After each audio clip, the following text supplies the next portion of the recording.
Are you ready to learn the truth about the fate of Victorian servants after they became unable to work? This hidden chapter of history reveals a completely different side of wealthy British mansions. Behind the grand facades lay strict rules that left no room for weakness. Losing one's job meant immediate eviction onto the street with no means of support. The luxurious lives of the homeowners were built on the ceaseless labor of thousands of hired workers. The Victorian era knew nothing of social insurance or paid sick leave. Workers devoted all their time to maintaining the comfort and daily well-being of others. Their own lives depended entirely on their employer's current favor and mood. Only a rare few managed to save enough to live independently. Most employees spent their modest incomes on helping relatives or meeting basic needs. Losing a job meant automatically losing a roof over one's head. Workers lived in cramped attic rooms or cold basements.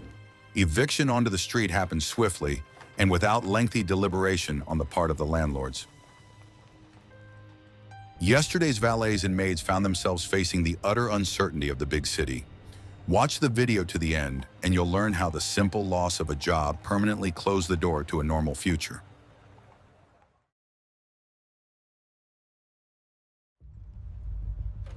Guess what happened next after receiving the order to leave the wealthy home? The dismissed worker had to immediately hand over their uniform to the strict housekeeper. All clothing purchased with the employer's money remained in the grand mansion forever. The person changed into their old clothes, which were often heavily worn. The packing process took no more than an hour under the constant supervision of senior staff. The former servant packed his few belongings into a simple wooden trunk. The butler personally inspected the contents of the bag for any theft of the employer's property. After the inspection, the employee handed over a set of heavy brass keys to the utility rooms. He was paid exactly up to the day he lost the ability to work. The contracts of that time did not provide for any additional payments for long-term service. The employee left the mansion grounds via an inconspicuous black staircase for the servants.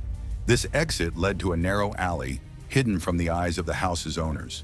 The heavy wooden door slammed shut, forever cutting off the path back to a life of comfort. The person was left alone on the wet cobblestones with their old trunk. The contrast between the warm mansion and the cold street was felt instantly and very keenly. From that moment on, the former servant had to find a place to stay on his own. Renting even the most modest room in London cost a fortune. Many went to cheap boarding houses, where a bunk bed was provided for a few coins. Such establishments were damp, dirty, and completely devoid of personal space. The dismissed workers' savings would vanish there in literally a matter of days. Former servants lost not only their income, but also their accustomed social status. Inside the mansion, there was a strict hierarchy that gave everyone a sense of importance. On the streets of London, all these titles of senior footmen and headmaids lost their meaning. A person became just another poor soul, forced to seek any odd job. The transition from managing junior staff to the status of a homeless person broke people psychologically. The search for new work was complicated by the lack of decent everyday clothing. Their uniforms remained with their former employer, and their own clothes looked shabby. Owners of other households judged candidates by their appearance. A worn frock coat or a faded dress immediately revealed the applicant's desperate need. Employers were reluctant to hire people who looked openly poor. Some servants tried to pawn their few valuables at pawn shops. A silver watch or a fine brooch could provide food for several weeks. Pawn shops underpriced items, taking advantage of their desperate clients' desperate situation.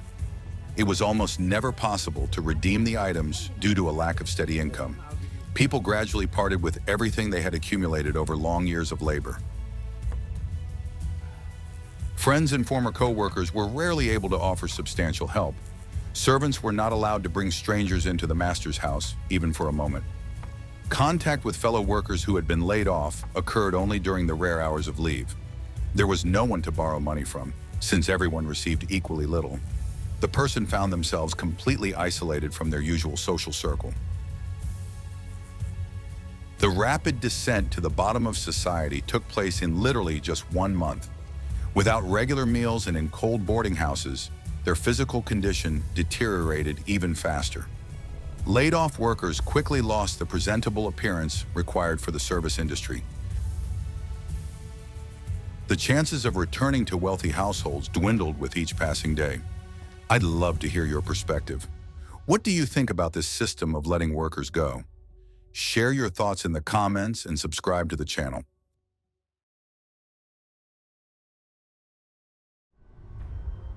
A secret passed down from generation to generation hides the true purpose of workhouses. These massive brick buildings were constructed on the outskirts of cities to house the homeless.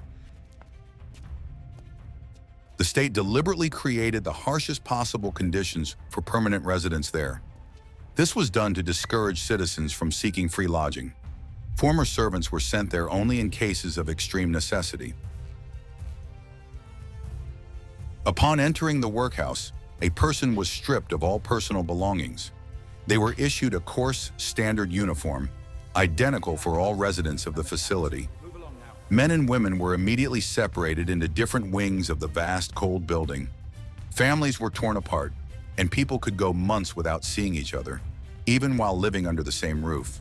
A strict overseer ensured absolute silence in the corridors. The day at the workhouse began long before sunrise at the sound of a bell. The inmates set to work performing monotonous and extremely exhausting physical labor. Men were most often engaged in crushing stones for the construction of city roads. Women unraveled old ship's ropes into fibers to make tow. This work wore down their hands and required enormous amounts of energy. The diet in such institutions consisted of the cheapest foods. For breakfast, they were given a bowl of thin oatmeal porridge without butter or sugar. Lunch consisted of a piece of stale bread and a serving of watery broth. Dinner was no different from the morning meal. Former servants, accustomed to finishing off the high-quality leftovers from their masters' tables, found this hunger hard to bear. The inhabitants of the workhouses slept in huge halls, dozens to a room. The beds consisted of hard wooden planks with a thin straw mattress. The rooms were constantly cold due to the need to conserve coal for the stoves. They had to cover themselves with coarse cloth, which did not retain heat at all. There was essentially no personal space in these halls. The slightest offense was met with severe punishment from the facility's management.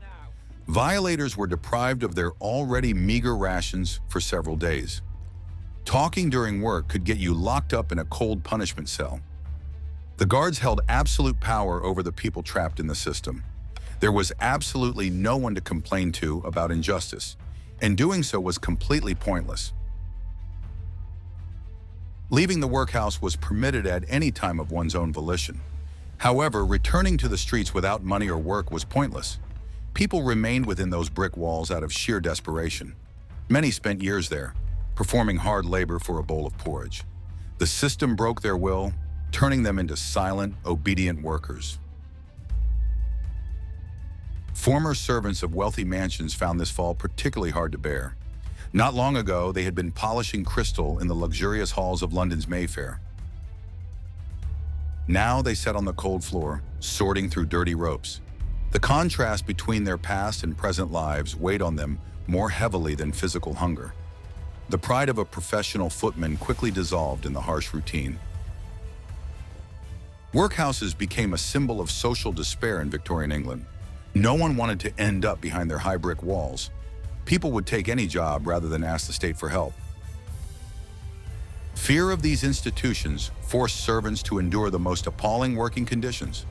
Why do you think workhouses inspired such dread in former servants? In the next chapter, you will learn about the unforeseen difficulties faced by those who dared to return to their hometowns. If we don't leave tonight, we're trapped here forever.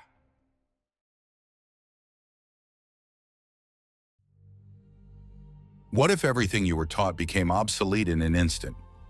Over the years of working in mansions, urban servants had grown accustomed to a certain level of comfort. Returning to the countryside was a real culture shock for them. Villagers viewed the former London footmen as outsiders with strange manners. Skills like polishing silver or setting the table proved completely useless in the countryside. Many servants left the villages at a very young age. Decades later, their family homes looked tiny and neglected. The former workers had grown unaccustomed to the hard physical labor of working the land in the open air. They no longer knew how to properly hold a scythe or handle a plow. Their hands, accustomed to clean work, quickly became calloused from rough tools. Village relatives were not always happy to see a family member return. Rural life required everyone to contribute to earning a living. The arrival of a city dweller who had lost his physical strength was seen as adding another mouth to feed. Peasant families lived from hand to mouth and counted every piece of bread on the table. The former footman had to prove his usefulness in completely new circumstances. The former servants' clothes drew ridicule from the locals. Their worn London frock coats looked ridiculous against the backdrop of simple peasant shirts. Their proper speech and complex vocabulary annoyed the simple rural laborers. The city dwellers tried to preserve the remnants of their etiquette in the dirty village huts. This only caused misunderstanding and alienated them from their own relatives. Many returnees could not adapt to the lack of basic amenities. In London mansions, there was always hot water, soap, and clean linens. In the countryside, water had to be carried from the well, and bathing was limited to once a week. Cold earthen floors and thatched roofs were depressing to people who had seen marble halls. The transition to a primitive way of life was extremely difficult for them. Former maids tried to find work in the homes of local country squires. However, in the provinces, the household staff was very small and rarely changed. Skills in handling delicate fabrics or styling hair were not required there. Local landowners needed strong women for rough work in the kitchen and the barnyard. The refinement of a London maid became more of a disadvantage than an advantage. The feeling of their own uselessness weighed heavily on the returning servants. They had spent the best years of their lives serving strangers in the big city. They had no savings, no farm of their own, and no useful skills. They were completely dependent on the mercy of their poor relatives. Life in the village turned into a long, monotonous waiting out of their days. Some of the returnees became local eccentrics, telling stories about wealthy lords. In the evenings, they described unimaginable luxury, hundreds of candles and tables groaning with food. The villagers listened to these tales as if they were fairy tales from another world. No one believed that a person from such splendor could end up in a simple hut. These stories were the only consolation for the former servants of the mansions. Returning home rarely brought the long-awaited peace and security. It was a forced move, dictated by the complete lack of other alternatives in the city. People traded the London slums for rural poverty without much hope. The village welcomed them coldly, demanding hard labor in exchange for a bowl of soup. Please like this video if you find this historical fact interesting.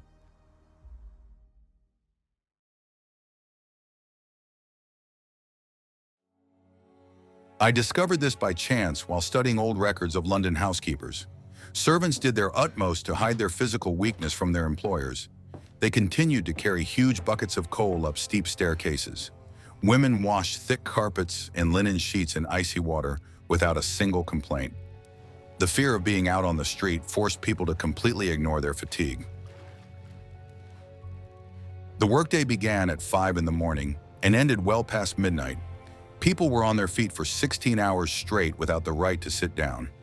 Senior servants strictly monitored their subordinates' posture and pace. The slightest hesitation or slowness was immediately noted by the house manager. Losing one's pace was regarded as laziness and punished by the loss of days off. Many hid serious joint and back problems for years. Footmen wore tight corsets to stand perfectly still behind their master's chair during dinners that lasted for hours. Maids would bandage their swollen feet before putting on their formal shoes. Physical exhaustion became a constant companion for every hired worker. No one was allowed to show weakness in front of the mansion's owners. Refusing to carry out a difficult task was tantamount to immediate insubordination. No excuses about feeling unwell were taken into account. The butler would simply point to the door and demand the keys. People took on work that clearly exceeded their current physical capabilities. They lifted incredible weights just to keep a roof over their heads. Working conditions in the kitchen were marked by a particularly high level of constant stress. Cooks spent the entire day at scorching stoves, inhaling thick coal smoke. Kitchen workers peeled hundreds of kilograms of vegetables while standing on stone floors. Due to the lack of proper ventilation, it was extremely difficult to breathe in these rooms. Workers often fainted from the stifling heat, but returned to the stove. The work of the maids also required tremendous physical endurance. They had to carry jugs of hot water up to the upper floors several times a day. They scrubbed the parquet floors with heavy wax brushes until they shone perfectly. Beating the dust out of heavy drapes drained their last reserves of energy. This monotonous work was performed daily, without days off or holidays. Employers viewed servants as soulless cogs in the machine of comfort. Homeowners were completely uninterested in the cost of maintaining cleanliness and coziness. They expected fresh bread on the table and a fireplace that was always burning. Workers became invisible cogs in a vast domestic machine. As soon as a cog began to squeak, it was immediately replaced with a new one. Did these people have any other way to keep their jobs? In the next chapter, you'll learn how aging servants were replaced by younger candidates.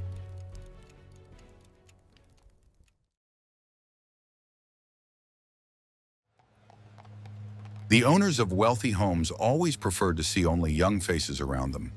Energetic workers moved through the hallways faster and carried out orders without delay. With age, servants lost their former quickness and familiar dexterity. Butlers regularly evaluated the performance of every member of the household staff.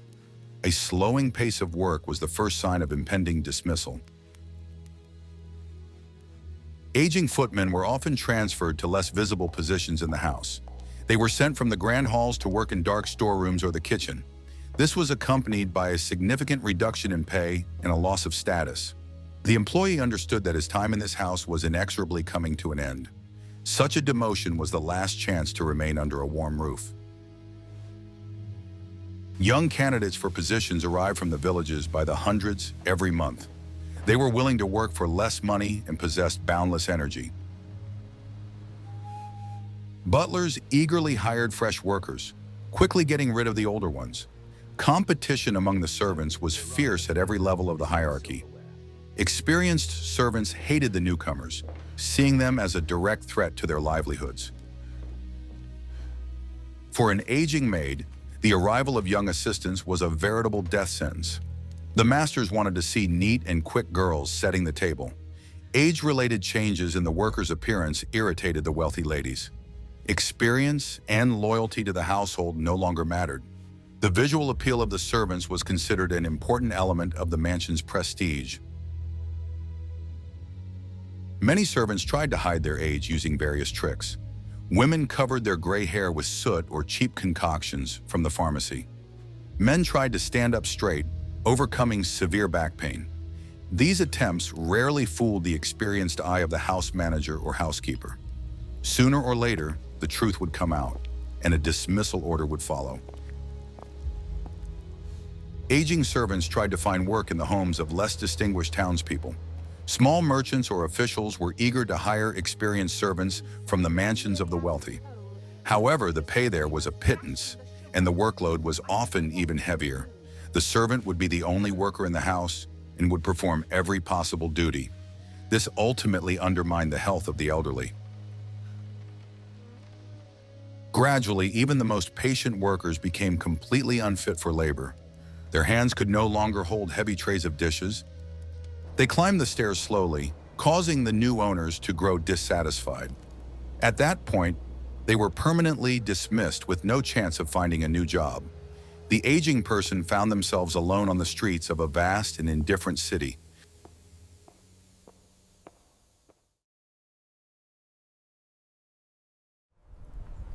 What large companies hide today is reminiscent of the lack of social responsibility in the Victorian era.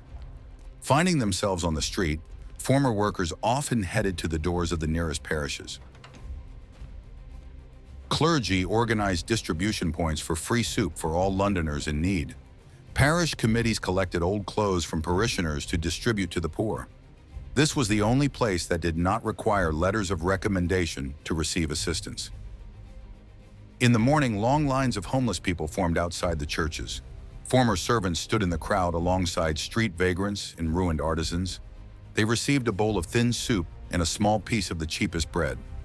Such food was barely enough to keep them from starving to death for the day. People ate their portions right on the stone steps of the church. Church benefactors often set conditions for receiving a bowl of soup. Those who came were required to attend long sermons and communal prayers. The weary people sat obediently on hard wooden benches, listening to the priest's teachings.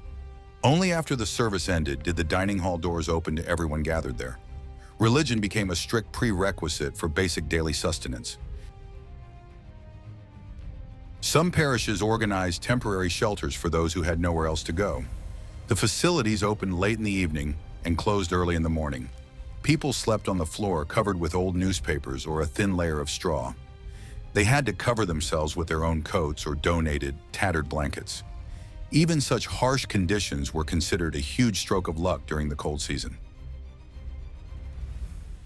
Church committees distributed worn-out clothing and old shoes.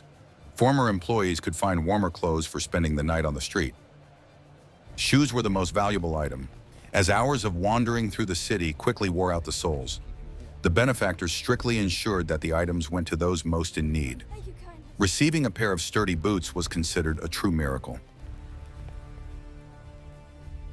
Priests sometimes helped former servants find occasional odd jobs. They were sent to chop wood for wealthy parishioners or clean the churchyard. This gave them the chance to earn a few copper coins to buy tea. Finding a permanent job through the parish community was practically impossible. The church could offer only a temporary respite in the struggle for survival. Many laid-off workers were too ashamed to seek such public assistance. Begging for alms was considered the greatest disgrace for a person accustomed to honest labor. They preferred to go hungry for days rather than stand in line for soup. The pride of these professionals was broken very slowly and painfully. Hunger eventually forced them to come to the church steps. Was such aid enough for full survival in the harsh city? In the next chapter, you will learn what conditions awaited former workers in specialized institutions for the destitute. I've nowhere else to go.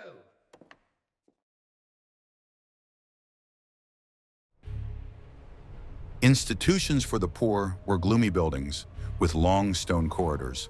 Architects deliberately designed them to resemble austere prisons. The state's main goal was to make staying there as unbearable as possible. This was done to deter lazy citizens from seeking free assistance. Only the most desperate and hungry person would voluntarily cross the threshold of the so-called workhouse. The rooms were barely heated, forcing people to wear outerwear at all times. Huge halls were swept by icy drafts all year round. Beds stood shoulder to shoulder in vast, partitionless communal halls. Personal hygiene and even a modicum of privacy had to be forgotten forever. The stench of unwashed bodies and dampness seeped into the very brickwork of these gloomy buildings. The diet consisted of thin porridge and a piece of stale gray bread. Water was often diluted with cheap vinegar to mask its putrid taste. The inmates saw meat only a couple of times a week in the form of tiny scraps. Former servants of wealthy households struggled to get used to such meager fare before they could finish off their master's exquisite meals, but now they starved on government rations. Upon admission to such an institution, a person was stripped of their personal clothing. Everyone was issued gray robes made of coarse material that irritated the skin. Personal belongings were confiscated and stored in special, damp storerooms in the basement. They could only be retrieved upon final discharge from the institution. People lost the last items that connected them to their former, prosperous lives. The uniform completely erased their individuality, turning a person into a faceless inventory number. One of the most cruel rules of the workhouses was the separation of families. Men, women, and children were immediately sent to different wings of the enormous building. They were strictly forbidden from seeing one another under threat of solitary confinement. Children quickly forgot their parents' faces in this ruthless state system. The destruction of family ties was yet another means of exerting intense psychological pressure on the poor. The daily schedule was planned down to the minute and monitored by strict overseers. Wake-up was set for early morning, followed by a meager meal. The inmates spent their days in grueling and often completely meaningless physical labor. The elderly were forced to unravel old ship's ropes, rubbing their fingers raw until they bled. Loud conversations were strictly suppressed by the facility's staff. An atmosphere of gloom and silence hung in the air from morning until late at night. Crushing old bones for fertilizer was another common task for the poor. Rotting animal remains were brought from city slaughterhouses straight into the institution's courtyard. The stench from this work caused the emaciated people to faint constantly. Only after loud scandals in the press was this type of work officially abolished, but the administrators always found new ways to wear down their powerless charges. Among the inhabitants of such places were many people with difficult pasts. Former butlers and footmen found themselves in the same room as street vagrants. Conflicts over the best spot by the warm stove arose constantly. It was extremely difficult for a weak person to defend themselves due to a lack of strength. Seasoned criminals often took the last crust of bread from the intelligent former servants. The administration rarely interfered in the internal affairs of the inhabitants of the vast halls. Lighting in the rooms was minimal to strictly conserve candles and oil. As dusk fell, people went to sleep on their hard bunks. In winter, the temperature in the dormitories dropped to extremely low levels. The thin blankets issued could not warm the exhausted people. Sleep was restless and often interrupted by the constant cold. In the darkness, the muffled sobs of those recalling their former lives could often be heard. Visitors were admitted to these institutions extremely rarely and reluctantly. Relatives had to obtain special permission from the chief administrator. Most of the former servants never received guests within these gloomy walls. Their ties to the outside world were severed the moment the heavy gates closed. People found themselves completely isolated from the hustle and bustle of London and their former lives. Behind the high fences, they became invisible to the rest of society. Leaving this place was possible, but people had absolutely nowhere to return to. Life outside the institution's walls required money, which no one had. Many decided to stay in the gray halls forever. A guaranteed bowl of porridge seemed better than the unknown on the dark streets. The bodies of the lonely dead were often sold to anatomy theaters for student experiments. These homes became the final stop for those who had devoted all their strength to the mansions of others.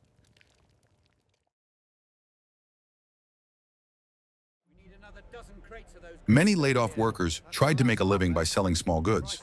They bought large boxes of matches or bunches of watercress at wholesale markets. All day long, these people stood in the wind, offering their cheap wares to passers-by. The income from such work barely covered the cost of the most basic food. People rented corners in filthy flop houses, where they slept on ropes strung up in place of beds. The competition for survival on the streets of London was fierce and ruthless. Selling matches was the most accessible way to start one's own business.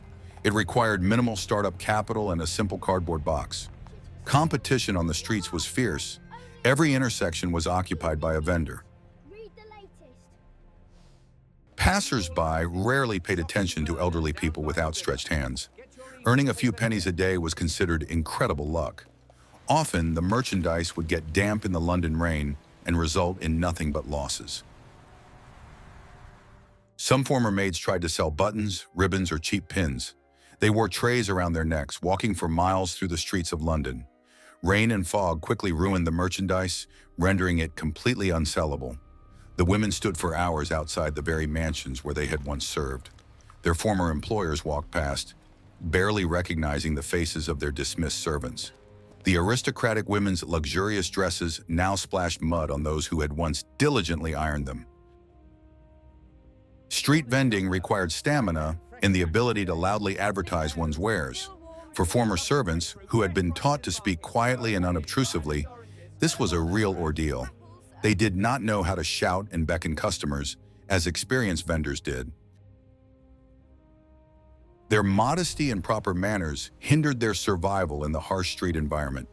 Shy vendors returned to their boarding houses without a single penny earned. London did not forgive weakness and demanded an aggressive, bulldog-like tenacity. The job of street sweeper also often went to former servants. Former footmen in worn frock coats swept street intersections for small change. They cleared a path through the mud for wealthy carriages and elegant pedestrians.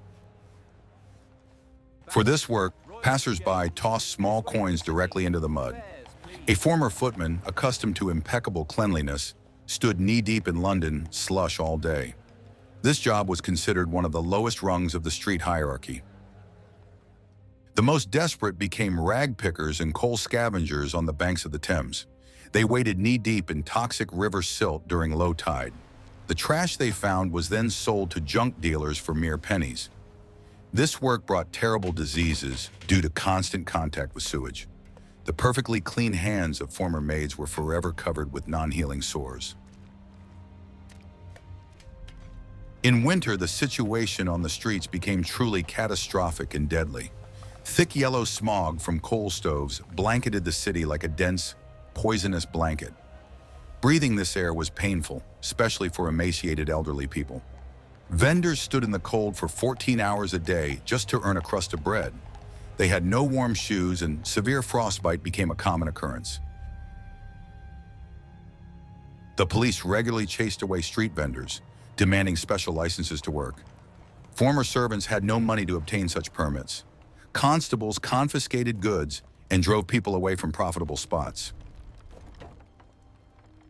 Arguing with the police was absolutely futile and carried a high risk of punishment. A person lost not only their spot, but also their meager daily earnings.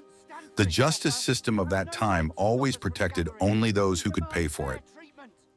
Life on the streets quickly drained the last of the elderly people's strength. Constant exposure to the cold led to a severe deterioration in their physical condition. Hospitals for the poor were overcrowded, and getting help there was impossible. People slept right on the streets, covering their wares with old coats. The dream of returning to the warm kitchen of a big house faded with each passing day. Every new morning was another small victory over death for them. The children of street vendors often followed in the sad footsteps of their unfortunate parents. From a young age, they helped sell matches, deprived of any right to an education. The vicious cycle of poverty was passed down from generation to generation. Only a few managed to escape this quagmire, thanks to incredible luck. The streets of London swallowed up those who could no longer offer the wealthy anything of value.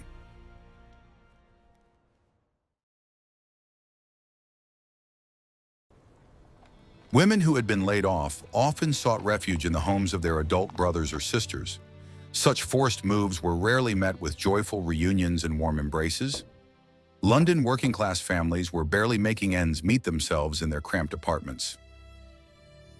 The arrival of yet another person placed a colossal additional burden on their meager budget.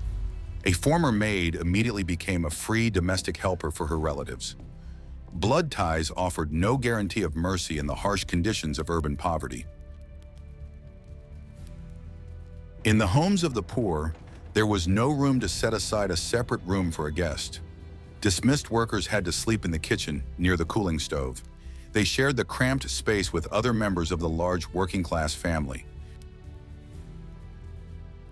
The personal space they had grown accustomed to in servants' quarters was gone forever. Life unfolded amid constant noise, bustle, and arguments. Often, a pile of old rags on the cold wooden floor served as their only bed. To justify their presence, the former servants took on all the housework. They washed the entire family's laundry in huge wooden tubs. They prepared meager meals from the cheapest ingredients bought at the evening market.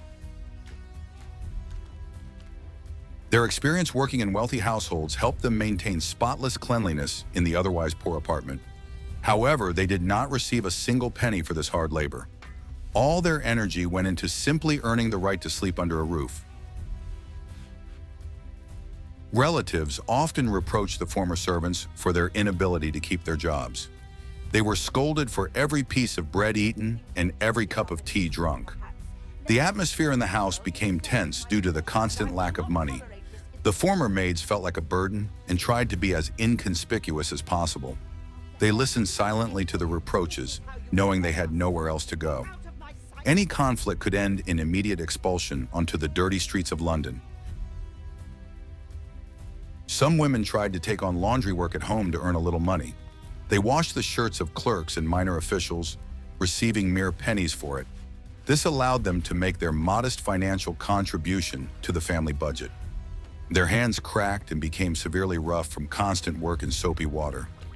Caustic alkaline solutions corroded the skin, leaving deep bleeding wounds. This work was even more exhausting than serving in a large mansion.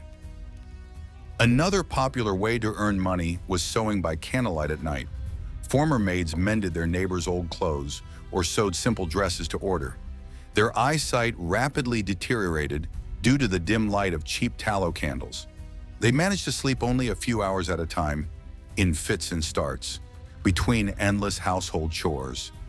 Every penny earned through hard labor was immediately handed over to the head of the household. A woman had no right to keep even a small coin for her personal needs. Life with relatives turned into an endless series of arduous household chores. The dismissed workers had no days off or free time to rest. They were the first to rise in the morning and the last to go to bed late at night. Their status in the family was little higher than that of a servant, but they received absolutely no pay. They were completely at the mercy of the apartment owner's capricious moods. Illness under such conditions meant a real catastrophe for the entire family. Treatment cost a fortune, which the workers never had. If a free helper fell ill, she instantly became an unbearable burden. Relatives could not afford to call a doctor or buy expensive pharmacy medicines. The sick woman was simply left lying in a dark corner, hoping for a miracle. Many former maids quietly wasted away from a common cold, complicated by extreme exhaustion. No one wanted to spend extra money on sustaining someone else's fading life. Such a bleak existence could last for many years with no hope of improvement. Finding a new job in a wealthy household after a long hiatus was completely impossible. The masters preferred to hire young, sturdy girls straight from the village. The appearance of a worn-out woman immediately put off the demanding London housekeepers. The women gradually resigned themselves to their unenviable lot, losing their last shreds of pride. Their world finally shrunk to the size of a cramped, poor kitchen. They became unpaid caregivers for their nephews and lifelong cooks. Their entire past life, surrounded by crystal and silver, now seemed like nothing more than a beautiful dream. They devoted their last strength to their relatives, just as they had once devoted it to strangers. The elderly women quietly lived out their lives, having neither their own savings nor a place of their own. Society at that time considered such an outcome perfectly normal and the natural order of things. The cycle of hard manual labor closed in, leaving no chance for independence.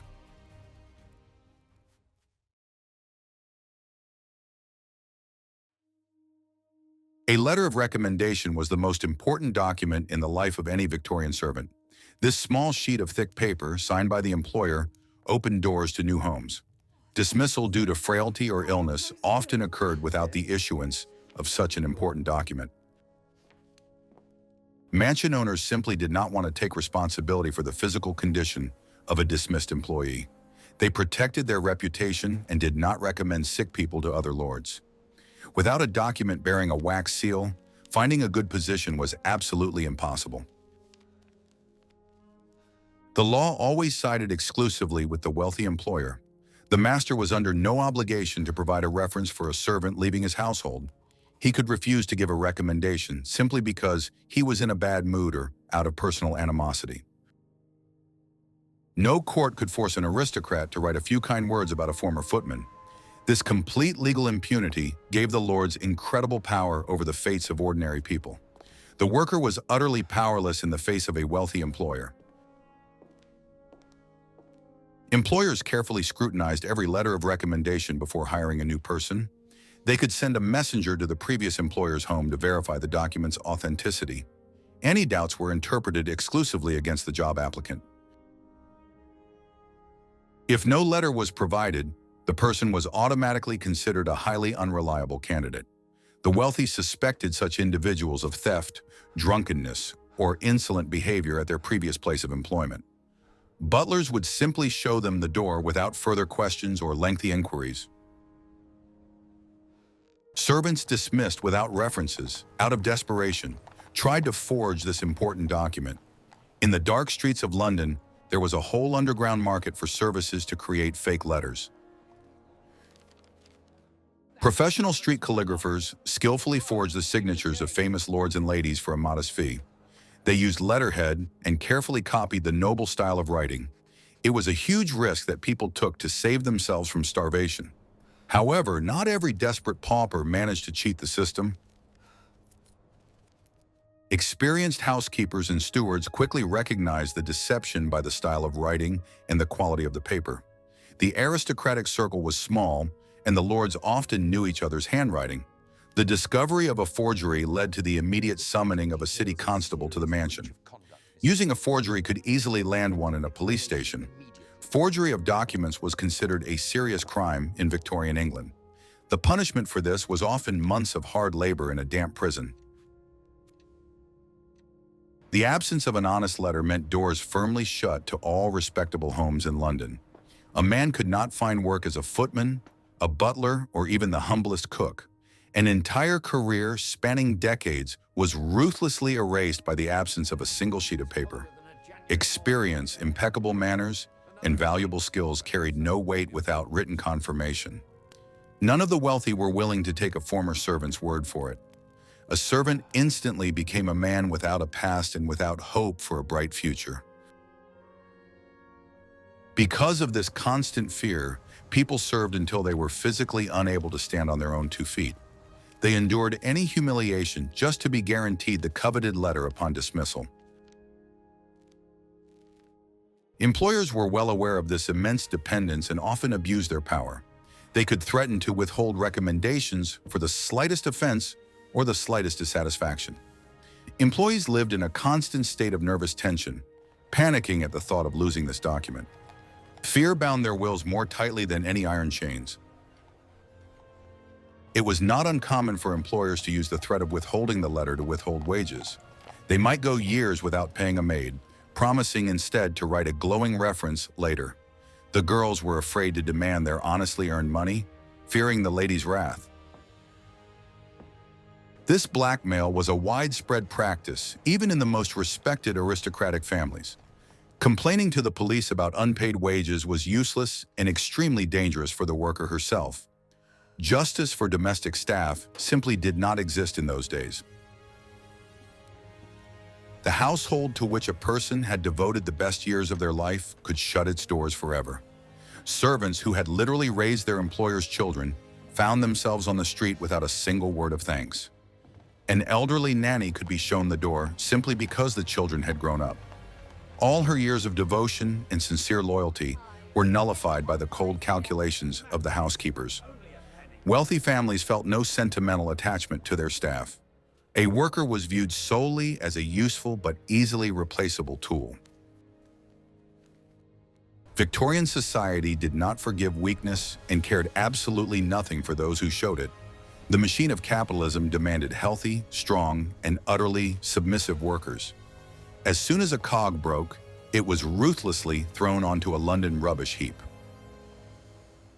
The tragedies of thousands of dismissed servants unfolded in complete silence, leaving no trace in history. Their lives were sacrificed for the flawless glamour of high society. A person was valued only as long as they could perform their arduous work effectively.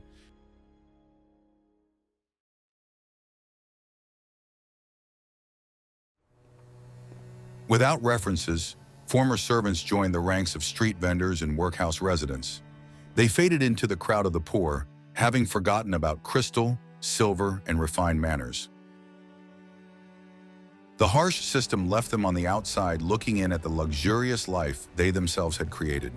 A document meant more than a person's actual skills and loyalty. The story of these people is a story of complete powerlessness in the face of powerful employers. The Victorian era left behind many myths about an incredibly beautiful life. The stories of ordinary servants reveal the true cost of this historical splendor. The loss of physical strength instantly turned a respected worker into a street vagrant. Do you think the servants themselves could have changed this unjust system? Be sure to subscribe to our channel so you don't miss new videos about the hidden sides of history.